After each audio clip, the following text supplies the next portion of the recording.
Então, irmãos, mais uma vez, né, nós vamos ou nos encontramos por aqui para que a gente possa refletir, estudar a palavra do Senhor. Larissa, irmã Nalva, Cate, né, o meu cunhado também que acabou de entrar, está lá com minha sogra em Guarabira nos assistindo. Um forte abraço.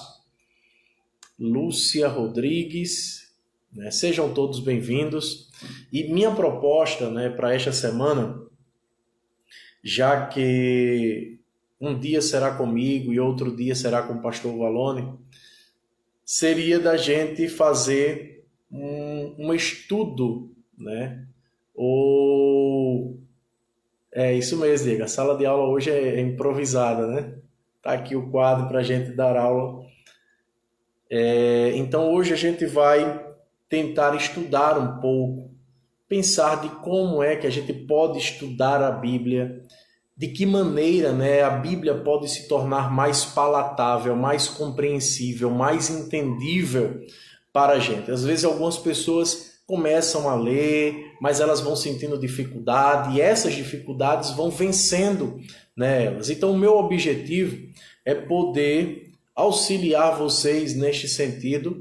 Hoje vai ser uma pregação meio que com um estudo bíblico, né, para que a gente possa entender. Então hoje eu vou ser mais assim mais professor, e no final de semana, no sábado, eu peço que você esteja conosco. Eu vou aplicar tudo aquilo que a gente vi nesses 3 encontros no sábado. Então eu peço que vocês, né, estejam conosco, nos acompanhando. Ontem o pastor Valone falou algo, né, interessante. Em uma de suas palavras ele disse: nós precisamos parar para estudar a palavra, né?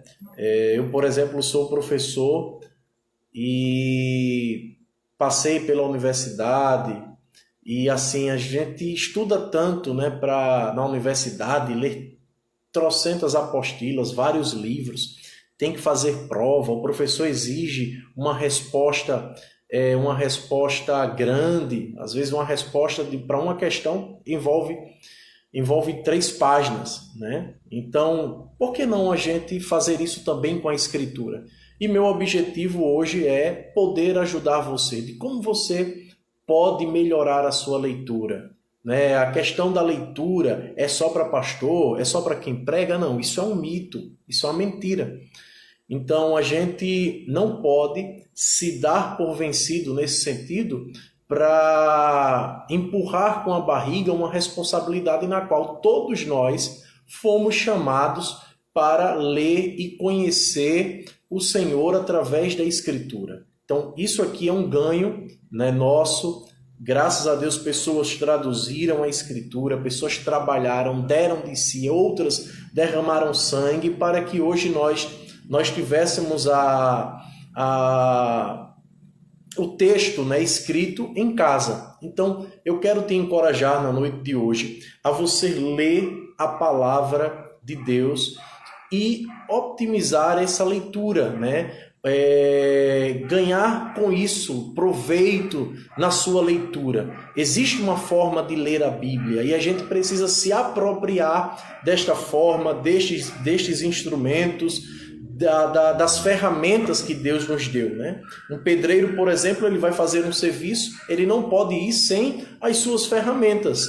Então, para cada trabalho que ele vai usar, exige uma ferramenta necessária, existe uma ferramenta específica. E, meus irmãos, nada é mais proveitoso, nada é mais encantador do que a gente entender ou usar as ferramentas corretas para compreendermos a palavra de Deus, para entendermos a revelação do Senhor. Então eu quero, na noite de hoje, né, juntamente com você, se você tem lápis, tem papel, se você tem, sei lá, uma apostila que você usa, pegue essa apostila, pegue esse papel, pegue a caneta, para que você possa anotar, para que você possa tomar nota. Meu WhatsApp está disponível no grupo da igreja. Eu quero que você me pergunte, né? Hoje mesmo eu recebi uma questão de uma irmã querida, de uma irmã amada, E isso é muito bom, meus irmãos. Pergunte, se eu não souber, a gente vai estudar junto, a gente vai quebrar a cabeça junto.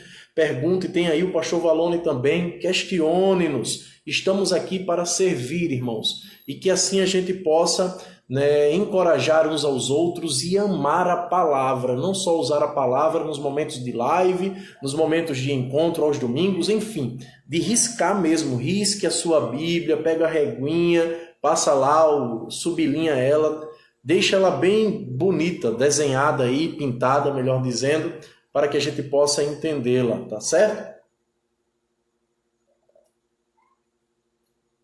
Em primeiro lugar, qual a importância de nós entendermos, né, ou compreendermos a forma correta de nós estudarmos a palavra, para não cairmos no erro de a gente colocar palavras na boca do texto, né? Todo texto, toda a escritura de Gênesis a Apocalipse tem uma mensagem. Então, a gente precisa compreender qual é a mensagem desse texto. Existem textos na escritura que são difíceis? São.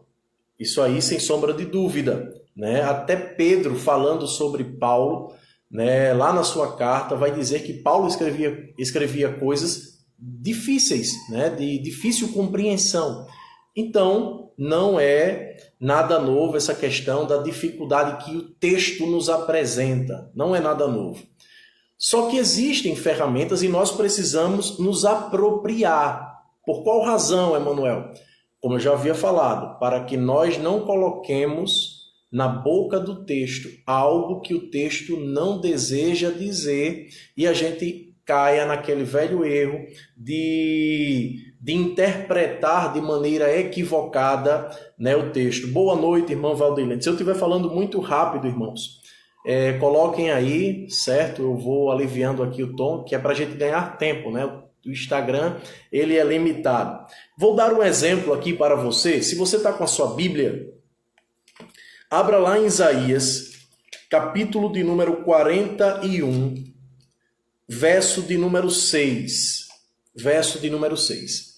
Se você não ler de maneira atenta, de maneira cuidadosa o texto, aí você é chamado para levar uma reflexão na sua casa. Vamos pensar nesse contexto, já que todos nós estamos em casa, fazendo o culto no lar, conversando com os nossos familiares, e aí é o seu dia de você trazer o estudo. Aí você vai lá em Isaías, capítulo 41, verso de número 6. Olha só o que é que diz Isaías 41, verso de número 6. Cada um ajuda o outro e diz a seu irmão, seja forte. Bonito, né, esse texto? Aí você pega esse verso aqui e diz, meus irmãos, a gente tem que se ajudar. A gente tem que encorajar uns aos outros, fortalecer uns aos outros, porque é isso que o texto está dizendo aqui, né, afinal de contas.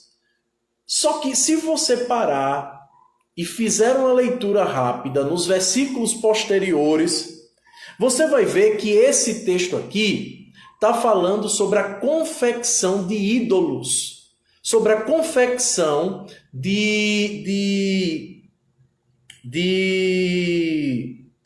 como eu poderia dizer, sobre a confecção de imagens, algo que Deus aborrece. Olha só o que é que diz, depois do verso 6. O artesão encoraja o ourives, né? Por isso que ele vai dizer que cada um ajuda o outro.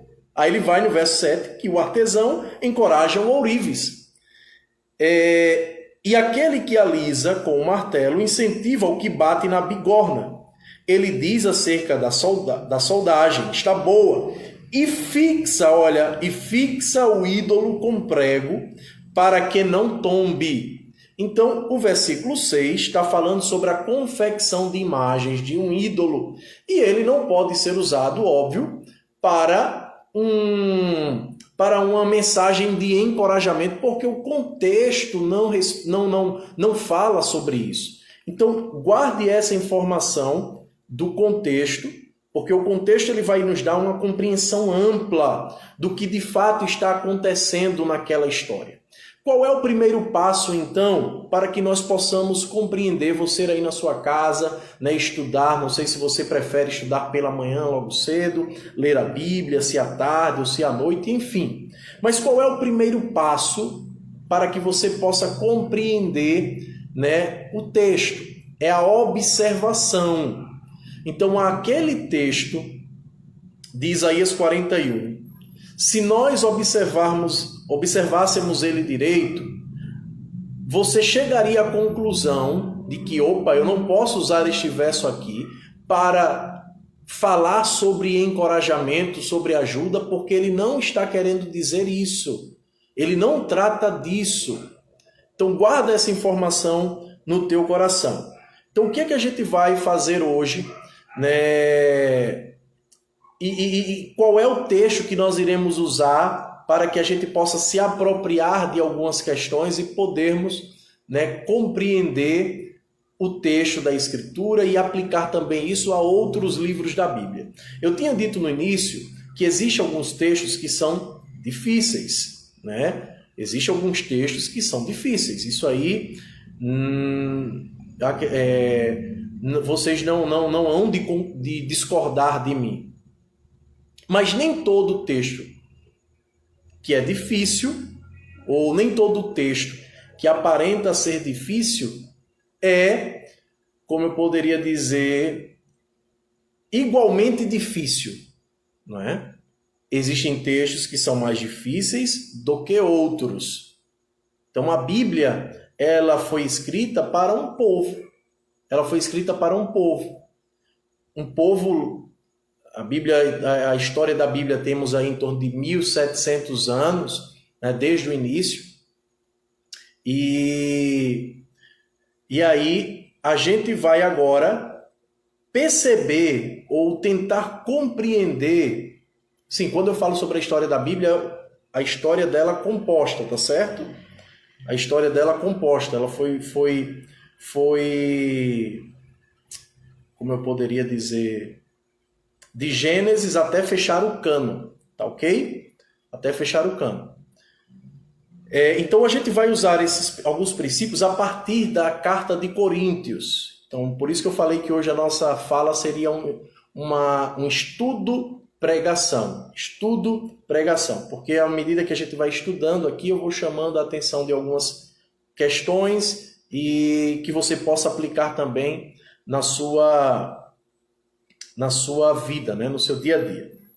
Então vamos lá. Eu quero que você agora abra lá em Coríntios, capítulo 1 mesmo, capítulo 1. E como é um estudo, pregação, eu vou começar por uma etapa, que é a etapa do contexto. Certo? A gente precisa entender isso, Nadiele. Coríntios. 1 Coríntios. Então, como é um estudo pregação, eu quero que vocês abram em Coríntios. E a gente vai começar a partir do contexto. A aplicação, irmãos, ela deve ser por último, depois que a gente expor o texto, depois de a gente ter explicado o texto, de sabermos qual é o assunto do texto, aí fica mais fácil da gente trazer para a nossa vida. Então a gente vai fazer esse movimento, contexto, texto, aplicação. Isso, irmã Sueli, 1 Coríntios. Eu não sei, né, se vocês sabem, mas Coríntios, essa carta, né, que nós temos na nossa Bíblia, que são duas, 1 e 2 Coríntios, na verdade, Paulo não só escreveu duas cartas, guarde essa informação aí. Paulo escreveu 4 cartas, 4 à igreja de Coríntios, 4 cartas.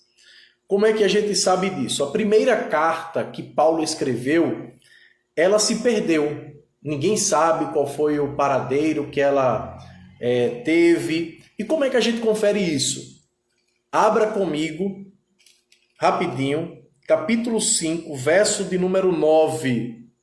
Capítulo 5, verso de número 9.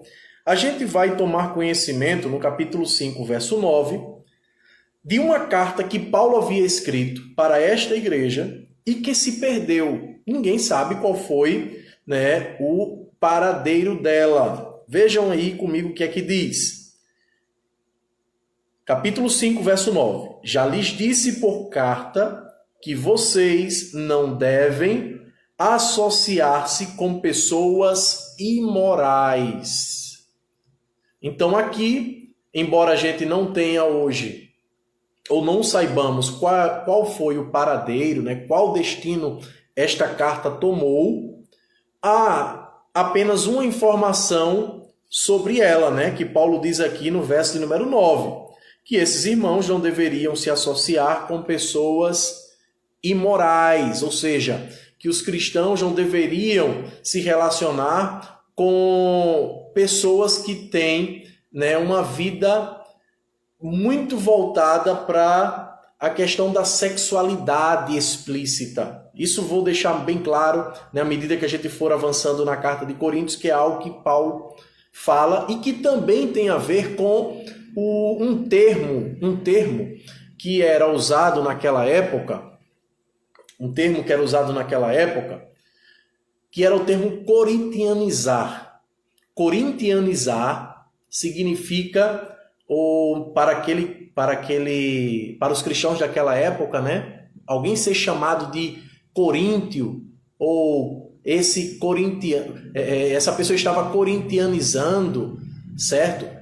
Essa expressão tinha um sentido muito negativo. Significava uma pessoa devassa, uma pessoa prostituta. Então, uma rápida leitura na carta de Coríntios, são 16 capítulos, a primeira, né? Você vai ver que Paulo combate essa questão da prostituição, era algo que os cristãos enfrentavam. Então, a primeira carta, ela é citada em Coríntios capítulo 5, verso 9.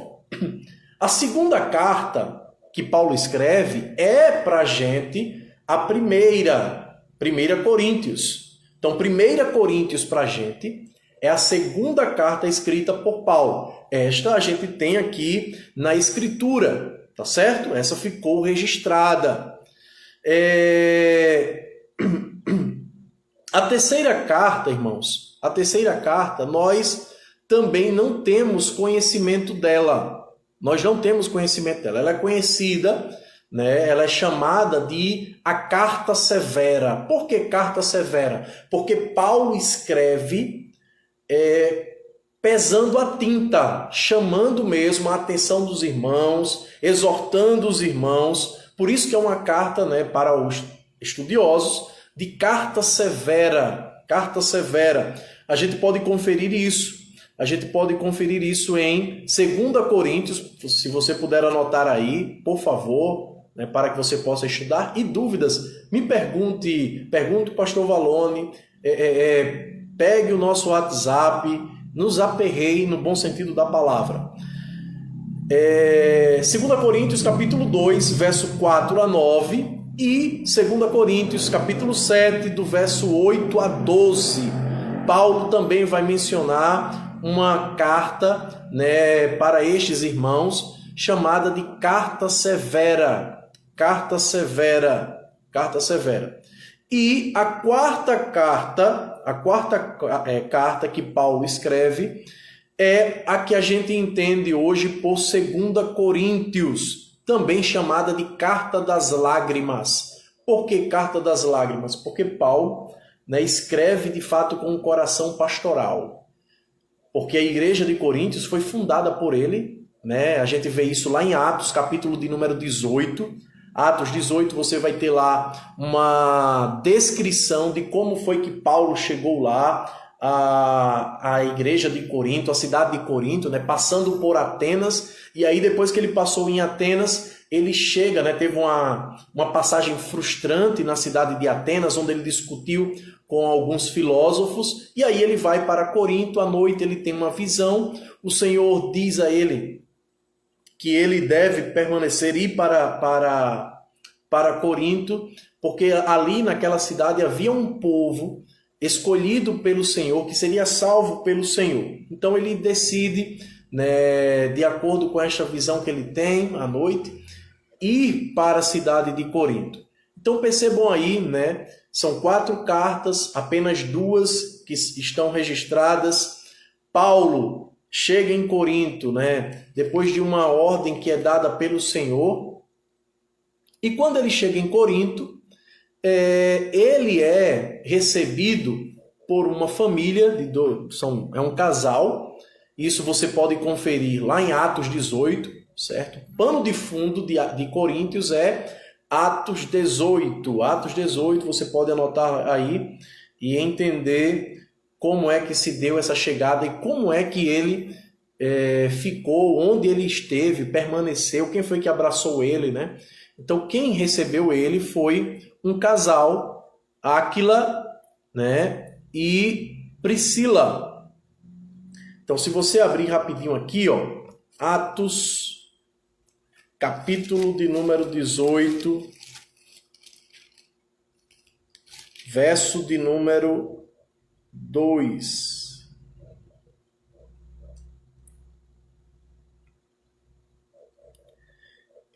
Ali encontrou um judeu chamado Áquila, natural do Ponto, que havia chegado recentemente da Itália com Priscila, sua mulher. Tá certo? Então Paulo, ele é recebido por estes irmãos. Paulo fazia tenda e estes irmãos também faziam tendas. Então eles eram fazedores de tenda, fazendores de tenda.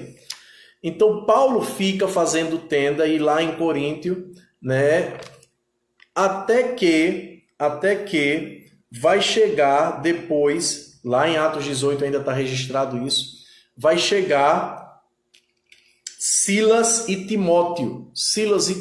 Então Paulo vai receber um apoio de Silas e Timóteo. Você pode ver isso lá em Atos 18, 5. Atos 18, 5. Depois que Silas e Timóteo chegam, né, da Macedônia, e essa chegada da Macedônia de Silas e Timóteo, eles trazem ofertas para Paulo. Paulo deixa isso claro lá em Coríntios, certo? 16, Paulo fala sobre essa oferta, em 1 Coríntios 16,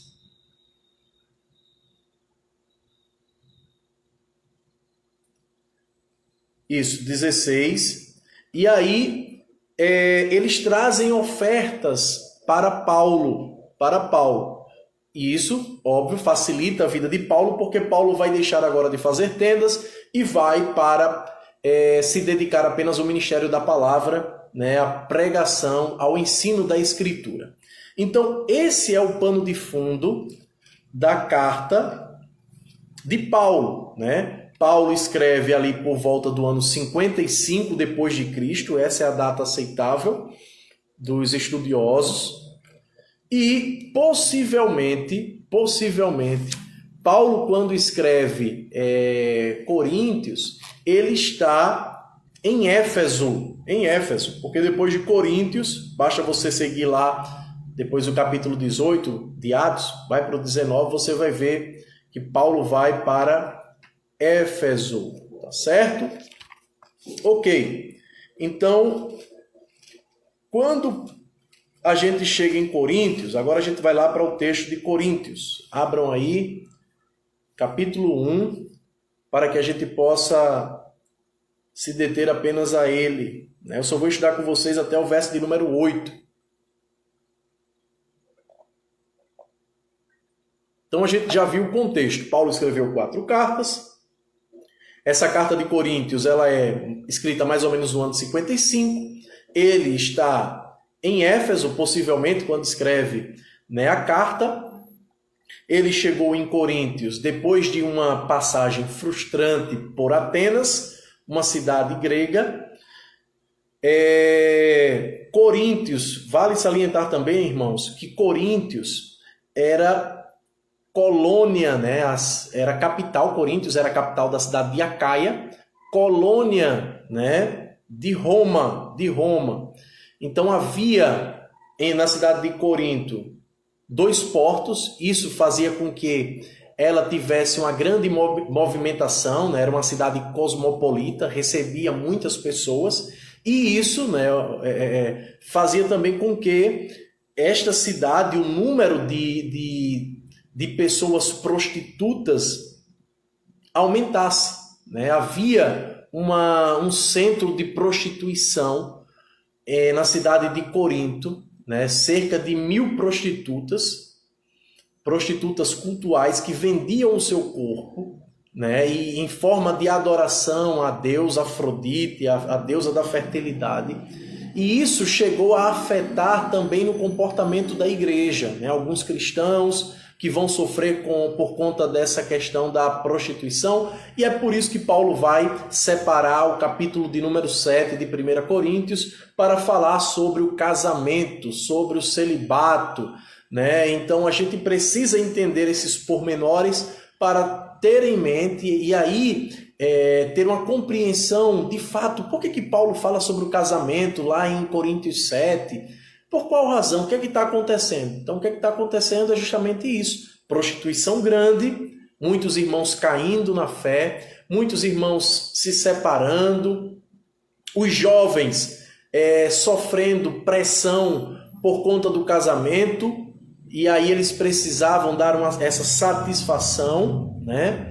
Então, é algo que também hoje acontece. E aí a gente já começa a encontrar pontos, né, de contato ou que dialogam com os nossos dias. Será que as pessoas também não lutam contra a prostituição? Será que os casamentos não correm o risco de se separarem também? Será que os jovens também não sofrem essa pressão e o casamento, como é que é? Quando vai casar? Então a gente precisa, né, olhar o que a Escritura diz para poder pensar de acordo com ela. E eu quero fazer isso a partir desta carta, da carta de Coríntios. Então, dito tudo isto, irmãos, espero que vocês tenham anotado, né? Como eu já falei, qualquer dúvida, procura lá a gente no WhatsApp. Eu acredito que não restam dúvidas de que o autor da carta é Paulo. Ele deixa isso claro lá no versículo 1, quando ele diz: Paulo, chamado para ser apóstolo de Cristo Jesus, pela vontade de Deus, e o irmão Sóstenes. Então preste atenção aqui no verso 1, que a gente vai ter um detalhe e uma questão interessante. Paulo, era muito comum iniciar a sua carta dizendo, né, chamado para ser apóstolo de Jesus Cristo. Qual é a importância disso, né, desse detalhe? É que Paulo ele sofria muita perseguição por parte dos judaizantes, daqueles judeus pedegris, sabe? Os judeus originais mesmo, os judeus nascidos em Israel. E eles questionavam muito Paulo, né? Desconsideravam Paulo, queriam colocar Paulo para baixo, por Paulo não pertencer ao grupo dos 12, porque esse era um dos critérios para ser considerado apóstolo, pertencer aos 12 que andaram, né, com Jesus. Então, Paulo, a gente sabe que a história, a conversão de Paulo foi posterior, né? Foi um outro momento na cidade, ou a caminho da cidade lá de Damasco, que ele tem um encontro com o Senhor. Então, Paulo, ele usa essa expressão, chamado para ser apóstolo, com o objetivo de chancelar ou de carimbar e dizer que, de fato, ele havia sido chamado por Deus. Isso fica muito, muito claro quando a gente lê lá Gálatas 1, verso de número 1, vai dizer: Paulo, apóstolo do Senhor, não da parte, olha só o que ele diz, não da parte de homens. Não da parte de homens. Por quê? Porque algumas pessoas se intitulavam apóstolos naquela época, como uma forma de botar nos ombros, né, um título e dizer, opa, eu sou de fato chamado, né? Como nos dias de hoje, eu sou pastor, onde chega, quer dar logo uma carteirada, quer mostrar que é pastor, quer passar por cima dos outros porque é pastor, porque o pastor tem que ganhar sempre em primeiro lugar, etc. e tal. Não, nada disso, irmãos. Paulo, ele se coloca aqui na posição, né, de alguém que foi chamado por Deus, que é um servo do Senhor. Tá certo? Então ele defende logo isso. E aí ainda no verso 1 vai chamar o irmão Sóstenes.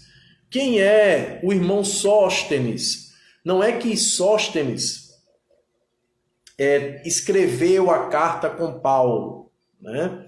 Não é isso. Sóstenes, se você olhar lá em Atos capítulo 18, verso de número 19, vai nos dizer que Sóstenes foi chefe da sinagoga na cidade de Coríntios. Então, este Sóstenes aqui, ele outrora havia sido chefe, né, da sinagoga, se converteu ao cristianismo e se tornou companheiro de Paulo. Então, ele está aqui no versículo 1 na função ou na posição de companheiro. Então, Paulo, ele sempre foi alguém que esteve acompanhado, né? Paulo nunca foi esse homem de andar sozinho ou coisa do tipo. Ele sempre esteve acompanhado nas suas viagens, nas suas caminhadas, salvo quando ele foi de fato preso, né, na sua última prisão em Roma, e que aí ele fala lá para Timóteo, né, que agora todos haviam abandonado ele, mas ali ele está preso, né? Na primeira prisão dele em Roma, mesmo ele estando preso, mas ele recebeu, era uma prisão domiciliar, ele recebeu pessoas em casa e ele chega a falar isso, né, em uma das cartas da prisão dele. Ele sempre cita alguém em uma das cartas da prisão. Então, o verso de número 2 tem uma expressão aí que eu quero chamar a atenção dela. Ele vai dizer, a igreja de Deus que está em Corinto. Então aqui ele fala sobre o destinatário, né? No verso 1 ele se apresenta, Paulo. No 2 ele vai agora colocar o destinatário da carta. A igreja de Deus que está em Corinto. Então a cidade de Corinto tinha lá uma igreja. Aí ele vai especificar ainda mais.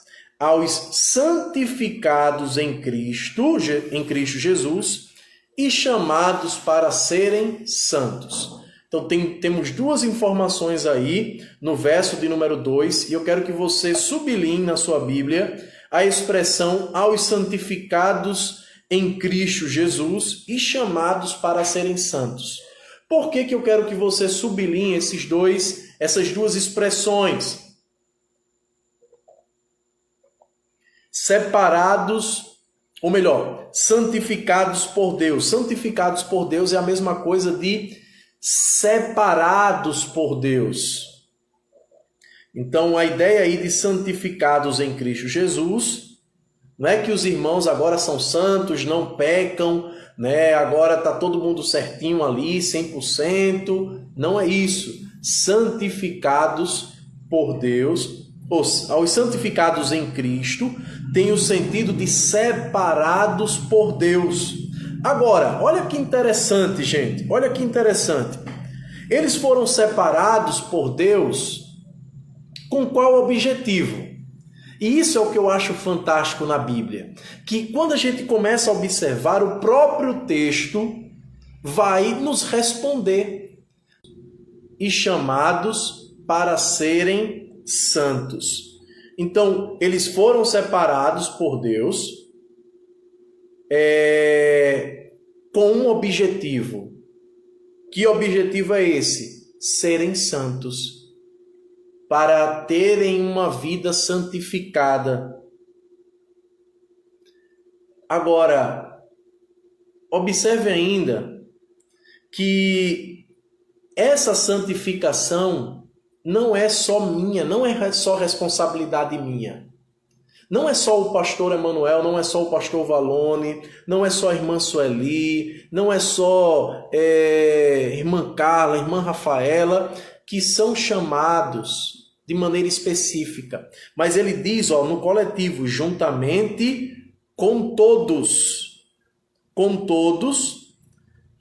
os que em toda parte invocam o nome de nosso Senhor Jesus Cristo, Senhor deles e nosso. Então, todos nós, a igreja toda, todos aqueles que foram separados por Deus, eles são separados com uma finalidade, irmãos. O texto vai nos dizer para serem, ou em outra Bíblia, estou vendo aqui a Bíblia Shed, se você tiver com a Shed aí, vai dizer chamados para ser santos. Olha só, deixa eu dar uma dica aqui para vocês. Todas as vezes que aparecer na Bíblia a palavra para, acompanhada de um verbo, certo? O verbo terminado em AR, ER ou IR, a gente vai ter ali uma expressão que indica um sentido de finalidade, de objetivo. Quando a gente tem esse entendimento, isso facilita a nossa compreensão. Então, na minha Bíblia vai ter para serem santos. Na Shed vai ter para ser santos. A ideia é a mesma. É finalidade, objetivo. Então, todos nós somos chamados para sermos santos. Então, a gente já tem aí uma aplicação, pelo menos da ideia de Paulo, de acordo com a mensagem dele para aquela igreja de Corinto, que também serve para nós. Eu não estou inventando nada, só estou explicando o texto e aplicando às nossas vidas. E é assim que a leitura da Bíblia deve ser. No seu dia a dia, não terceirize a sua leitura, não espere apenas por mim, não espere apenas pelo pastor Valone, não espere apenas pelo líder X ou pelo líder Y. Você pode ler a Bíblia. Quando a Bíblia foi traduzida por Martinho Lutero, lá no século XVI, ele fez questão de traduzir para o alemão para que os irmãos não dependessem apenas dos papas, ou dos padres, melhor dizendo, e que eles tivessem acesso e entendimento daquilo que a Escritura diz para a gente. Então, vejam como é clara, né, a Escritura. E aí ele vai entrar no verso de número 3 e dizer: a vocês, graça e paz da parte de Deus, nosso Pai, e do Senhor Jesus Cristo. Outro detalhe aqui, é muito comum Paulo usar a expressão graça e paz. Por quê? Por que isso aparece na Escritura, nas saudações de Paulo? Lembrem-se, Paulo, embora o ministério dele seja focado para os gentios, né, e Pedro para os judeus,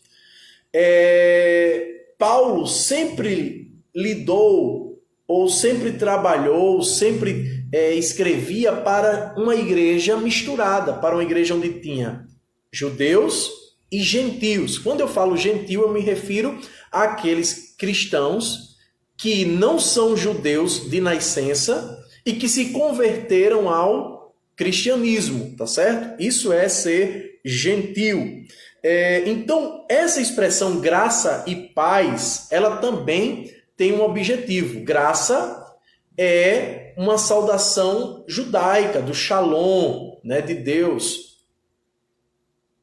Perdão, graça é grega, né, greco-romana. Né? Então, aqui ele estava se referindo aos gentios, quando ele dizia graça. E paz, que é o shalom, aqui sim ele faz,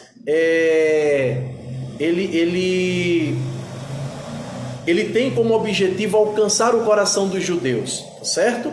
Então, graça era uma expressão greco-romana para os gentios e paz para os judeus, E aí ele vai entrar agora no verso de número 4 a 9. Eu sei que já a gente vai terminar a nossa live, mas qual é a temática do verso 4 ao verso 9, irmãos? Eu vou ler rápido E aí eu vou deixar para você meditar em casa, esse é o seu exercício hoje, porque na quinta-feira a gente vai voltar e eu vou retomar estes mesmos versos. E eu quero que você tenha feito uma tarefa na sua casa. Você vai estudar estes 5 versos, 4, 5, 6, 7, 8, não, 6 versos.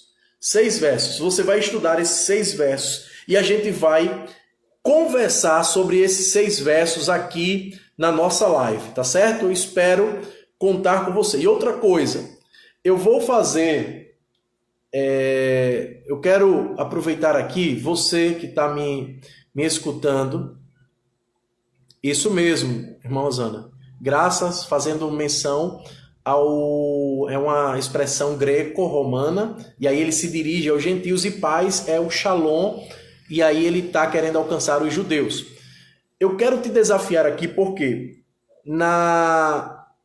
eu vou ver como é que eu faço isso com Carol, vou explicar melhor isso na nossa live de quinta-feira. Eu quero doar um livro para você, um livro sobre como você estudar o livro de Filipenses, o livro de Filipenses.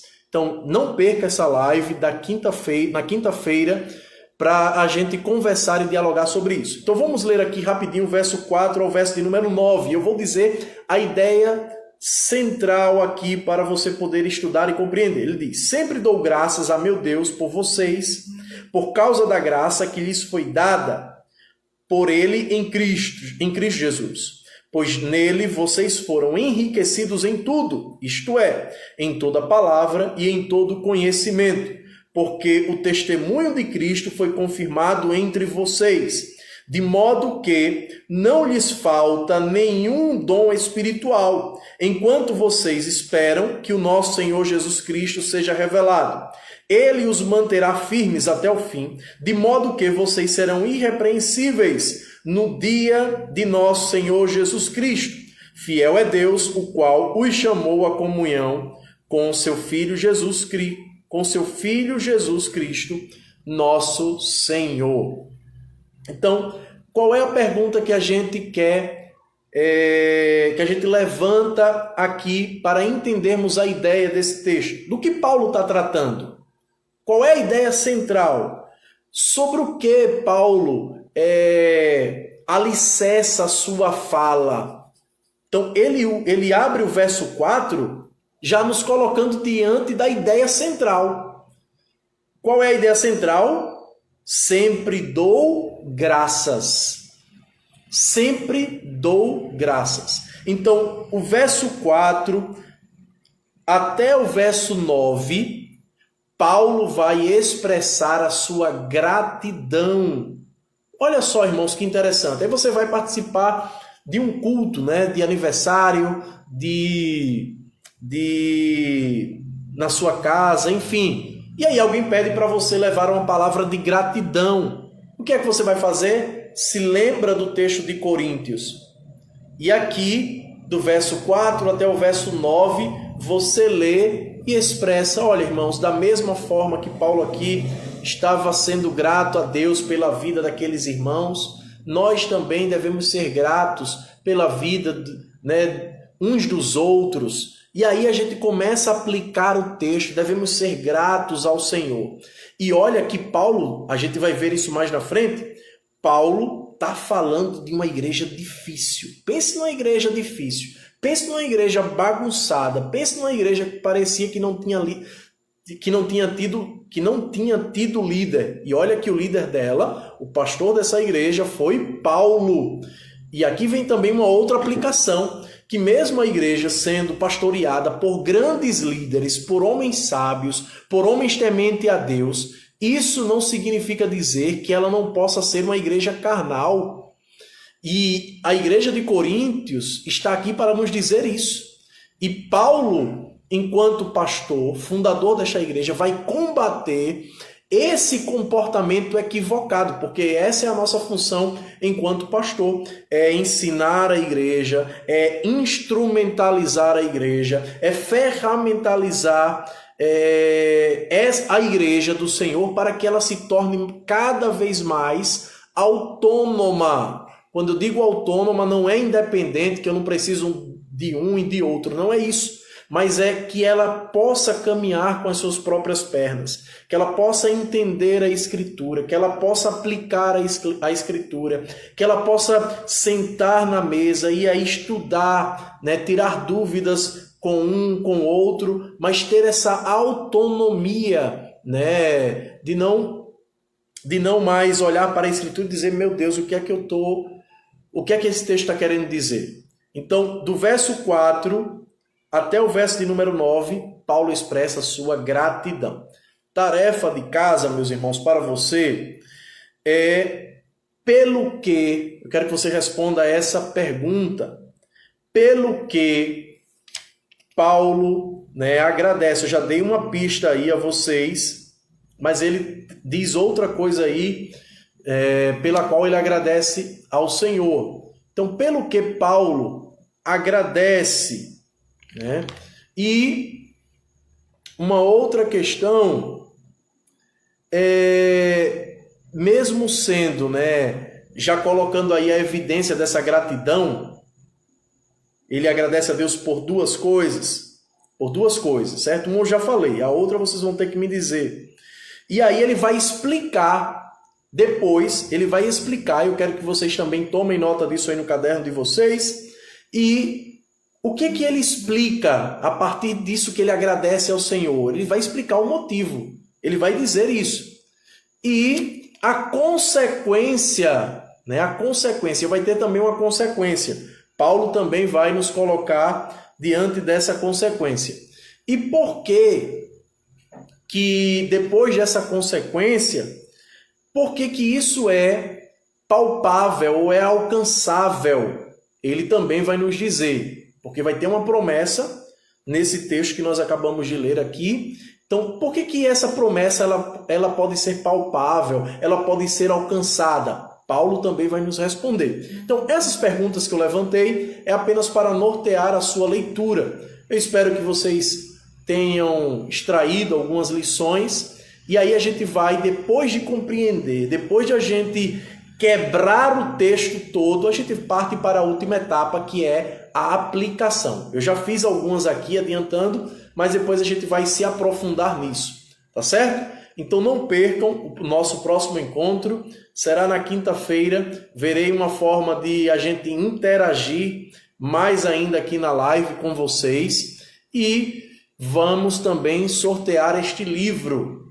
Vamos sortear este livro que é sobre como você compreender ou interpretar o livro de Filipenses. E no sábado eu encerro fazendo a aplicação do texto, né, depois de ter estudado com vocês. Meus irmãos, muito obrigado pelas orações, desde já, sou grato a Deus. Ontem, pastor Valone, né, foi anteontem, nos ligou, né, ontem eu estive com ele na live. Vocês, irmã Sueli, vocês são irmãos muito queridos, né? Hoje, irmão Josenildo me ligou e tantos outros, irmão Oséias. Eu sou muito grato a Deus por vocês. Eu acredito que tenho sido alcançado, tenho sido alvo, né, de vossas orações, e continue orando, né, pelas nossas vidas. Que Deus abençoe vocês. Nós vamos orar agora e agradecer por este momento. Amém?